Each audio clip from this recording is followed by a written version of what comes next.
ভীষণ একটি খারাপ ঘটনা আপনাকে বলছি। মুখ ও বধির নাবালিকাকে ধর্ষণ, উত্তাল দত্তপুকুরের কোটরাখড়কি এলাকা। রবিবার ইটভাটার কাছে রক্তাক্ত অবস্থায় উদ্ধার করা হয়েছে। মেডিকেল টেস্টের রিপোর্টে ধর্ষণের উল্লেখ রয়েছে। কতটা ভয়ঙ্কর একটা বিষয়, কতটা লজ্জা! আমার নিজের খুব খারাপ লাগছে বলতে ঘটনাটি। কি বলবেন দাদা? এটা লজ্জা।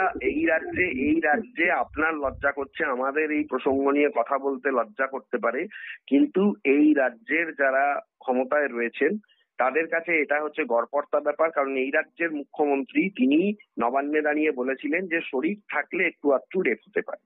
সুতরাং আপনারা অতীত ভুলে গেলে চলবে না। বারবারই আমি এই কথাটা বলি, রাজ্যের মুখ্যমন্ত্রী তথা রাজ্যের পুলিশ মন্ত্রীও তিনি যদি এই কথা বলতে পারেন, সুতরাং এটা লজ্জার কোনো এই রাজ্যের কাছে ব্যাপার নেই। এটাই হচ্ছে এই রাজ্যের মুকুট, এবং এই রাজ্যে এটা খুব কমন ব্যাপার।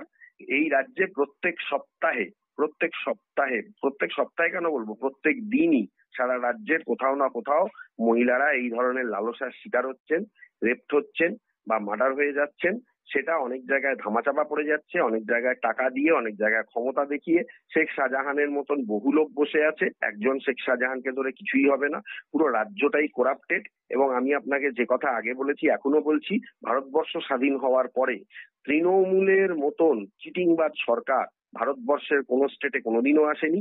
কিন্তু মুখ্যমন্ত্রী মমতা বন্দ্যোপাধ্যায় তার রাজনৈতিক ব্রেনের কাছে অন্যান্য এখন পশ্চিমবঙ্গের যত নেতা বিরোধীরা রয়েছে তারা নিহাতি শিশু।